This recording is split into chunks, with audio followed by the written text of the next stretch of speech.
What RTF kit would you recommend for a beginner? I'm thinking about the Tiny Hawk 3 Freestyle. That's a great choice. That's a great choice. It's certainly one of the ones I would recommend. Tiny Hawk 3 Freestyle, solid RTF kit. I wouldn't steer you away from that. Can I ask a question? Yeah. Quite a few people in chat got upset about when I'm not going to say upset, but we're like, do not buy an RTF. Buy everything individually. Like, quite a few people in chat all said that at the same time. Like, how do you feel about that statement? I mean, I get it.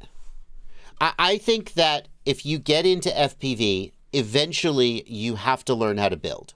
Okay? Let's start there. Because if you get into FPV, you will break your drone. It's not like a DJI drone where most of the time you don't expect to crash it. And if you do occasionally crash it, you send it to DJI for repair. Okay? You're going to crash your FPV drone all the time. It's going to break, and there will be no one to fix it for you except you.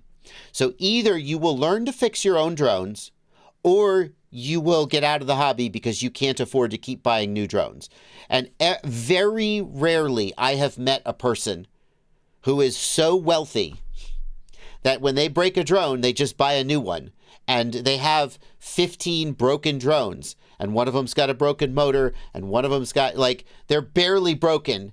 And on some part of my soul just cries for the waste. Like, if you could only learn to solder, you could have saved yourself $5,000. And they're just like, nah, that's an exception, though.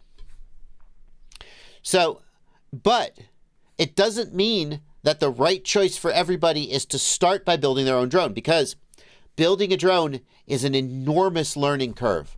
And there are people who wanted to get into FPV who decided that they needed to build their own drone.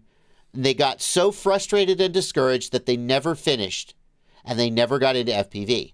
And if that person had just had something to fly in the meantime, maybe they would have stuck it out. Maybe they wouldn't. So when someone says, I wanted to get into FPV and I'm going to buy a bind and fly, I don't immediately discourage them. I think, cool. Now, the very next thing you should do is you should start learning to build a drone so that when you break your bind and fly, you can fix it.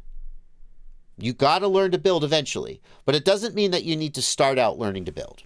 That's my opinion. So I might have conveyed that poorly, but also the other half of the question was, should they be buying a garbage controller and goggles that they're not going to use later down the line in an RTF kit? Shouldn't you just be buying something you can use later? Because if you're going to do it, you're going to do it, or you're not. You're not. Right. I think that's kind of the idea, right? I would rather you buy the Tiny Hawk Freestyle and a Radio Master Pocket. Again, sorry for banging the mic, guys.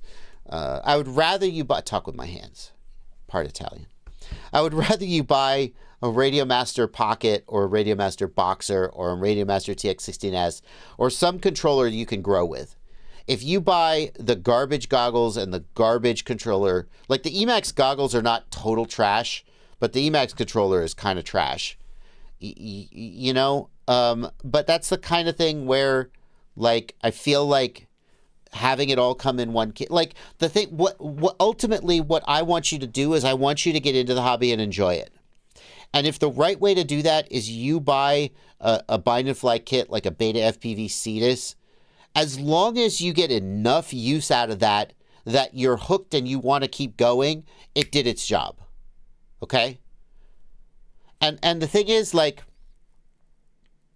it's tough to know because, like, if I say, oh yeah, but don't buy this all in one kit. Buy the Freestyle, but then you got to buy the Radio Master Pocket controller, and you got to buy the Eachine EV800D goggles, but then you got to bind the controller, and then you got to check the channel mapping, and you got to learn about OpenTX and EdgeTX. Some people are going to be like, forget it. And maybe those people maybe they don't belong in the hobby in the first place. Because, that moment where you're like, forget it. Maybe that's going to come. But a lot of people, they're going to buy that bind and fly kit. They're going to freaking love it. And they're going to be hooked. And then when their controller is garbage and they buy the Radio Master Pocket, now they're hooked. And they want to figure out how to make it work. So it's tough to know. Yes, you wasted a little bit of money on that controller that's crappy and you're going to throw it away and you're never going to see it again. But if I had forced you to do the right thing in the first place, maybe you never would have done it at all. And so I don't prejudge the right way. There's a different answer for every person, and I don't prejudge that one of these answers is correct. So you need to hear both sides of the story.